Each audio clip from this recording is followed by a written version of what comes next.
Muchos zoológicos encuentran ventajoso criar ejemplares en cautiverio. Si esta práctica continúa, ¿consideran que es posible que evolucionen las especies de zoológico? Un animal en cautiverio nunca va a evolucionar debido a que ese animal, en pocas palabras, se encuentra en zona de confort. Con eso quiere decir que no tiene sus habilidades aumentadas al 100%, no corre peligro, no corre riesgos, su alimentación está dada y está hecha. En cambio, por ejemplo, un animal en cautiverio sale a cazar y encuentra un porcoespín. Lo único que va a hacer, como siempre, teniendo la comida en la mano, va a ser lanzarse y comer y no corre el peligro de que alguna espina pueda causarle la muerte. Por ende, al no saber cómo reaccionar, no tener sus habilidades al 100%, cómo evadir un peligro, cómo reaccionar frente a una situación de riesgo, ese animal no puede reaccionar y no puede ir evolucionando. Explique el concepto de variabilidad y dé ejemplos. ¿Qué es una mutación? La variabilidad genética es una tendencia de los fenotipos de una población a diferenciarse.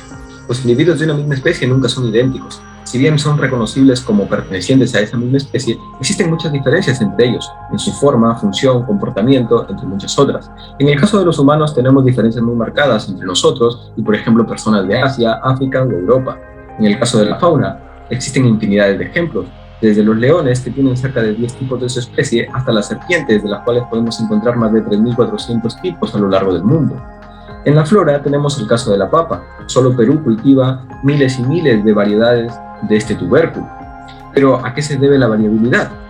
Está provocada por la recombinación genética y las mutaciones. Estas últimas vienen a ser cualquier tipo en una secuencia de ADN debido a múltiples razones y en su mayoría afecta solo al genotipo. En casos más raros, cuando afecta al fenotipo, puede llegar a afectar también a la eficacia biológica y la capacidad para sobrevivir. ¿Por qué la recombinación genética es causa de variabilidad? Bueno, a través de la variabilidad genética se originan las mutaciones, las recombinaciones y las alteraciones genéticas. Por lo tanto, en la reproducción sexual, ya sea en los animales o como también en los seres humanos, se han notado muchos cambios de generación en generación, ya sea por nuestro color de piel, nuestros rasgos o nuestras mismas expresiones. Ninguna generación va a ser igual a la anterior, ya que en la recombinación genética y además en las alteraciones en el cariotipo, ya sea en su número, su forma, su tamaño o la ordenación interna de los cromosomas, van a influir mucho en los cambios físicos e internos de cada uno. ¿Por qué a veces la especialización puede resultar perjudicial? Pues bien, como sabemos, el medio en el que habitamos es cambiante o a veces se ve afectado por la contaminación ambiental. Por ello se van creando nuevas necesidades y entonces los seres vivos deben de adoptar nuevos comportamientos que les permitan sobrevivir. Deben ser flexibles a los cambios. De lo contrario, si existe una especialización, tendrán mayores dificultades para poder adaptarse, pues, como se dice, sobrevive el más fuerte, el que tiene mayor experiencia, porque si no la especie se puede extinguir. ¿Por qué en otros casos la especialización resulta beneficiosa? La especialización resulta ser muy beneficiosa porque permite que las especies más aptas puedan adaptarse al ambiente. Ejemplos claros es la velocidad de los guepardos, quienes son animales que logran alcanzar una velocidad de 115 km por hora.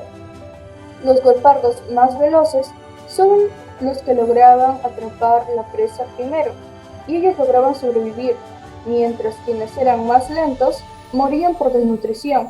Otro ejemplo claro son los colmillos de marfil de los elefantes. Antes lo utilizaban para protegerse de los cazadores furtivos, pero ahora son menos los elefantes que nacen con estos colmillos. Señale 2 procesos fisiológicos comunes a todos los seres vivos. En primer lugar, tenemos lo que es la respiración. Es algo impresionante cómo desde el hombre más primitivo hasta el hombre más actual, que somos nosotros, ha ido adaptándose y evolucionando en cómo respirar. Así también tenemos a las plantas, que son otros seres vivos que tienen en la fotosíntesis su respiración. También tenemos el aspecto de nutrición, que es algo que no nos damos cuenta porque hacemos muy cotidianamente. Nosotros somos heterótrofos, ya que nos alimentamos de algo que está fuera de nosotros. No generamos nuestro propio alimento, como sí pasa en las plantas, que son heterótrofos. Esto y otras cosas más, podemos darnos cuenta que es algo muy común en todos los seres vivos.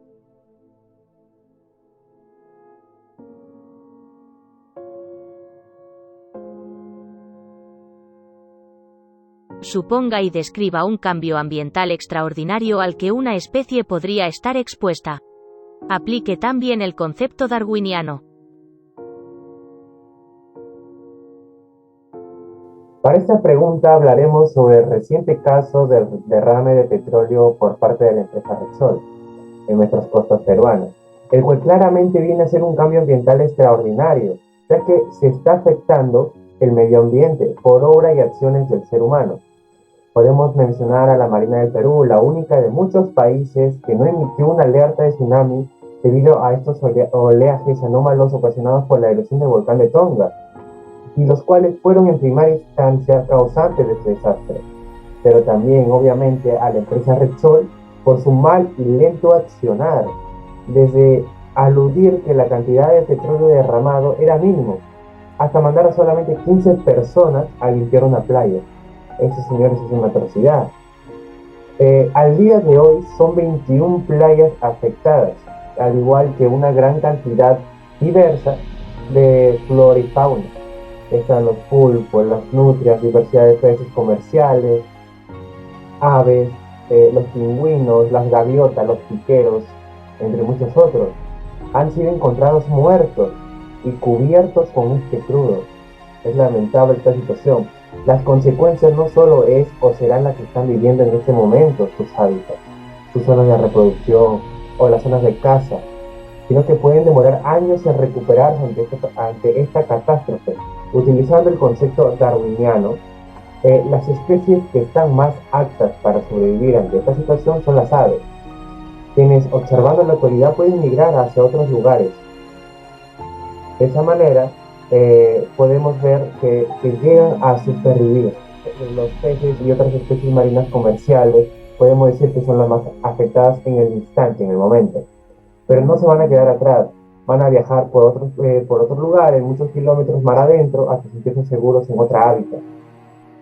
Y esto que ocasiona, pues afecta también al hombre, quien tendrá mayor dificultad para la comercialización de las especies, para la venta de estas especies. Entonces todo esto engloba muchas situaciones y nos va a afectar a todos por esta negligencia que ha ocurrido.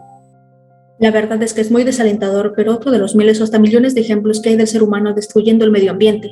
Una vez más observamos autoridades y grandes empresas con dirigentes totalmente incompetentes, y es que está da vergüenza ser de la misma especie que estas personas. Pero hay que agradecer también a esa pequeña luz de esperanza, ver a voluntarios para la limpieza de las playas, al rescate y ayuda a muchos animales, y por supuesto la gran campaña para donar cabello, como herramienta para mitigar el daño del petróleo en el mar. Si puedes colaborar con esta campaña, magnífico, y se te agradece un montón, pero si no puedes, seguramente tendrás muchas formas de contaminación a tu alrededor o hasta ciertas acciones que no te das cuenta, pero que hacen daño a nuestro medio ambiente. Es ahí donde puedes ayudar. Recuerda que esos pequeños cambios pueden tener grandes consecuencias positivas para nuestro mundo.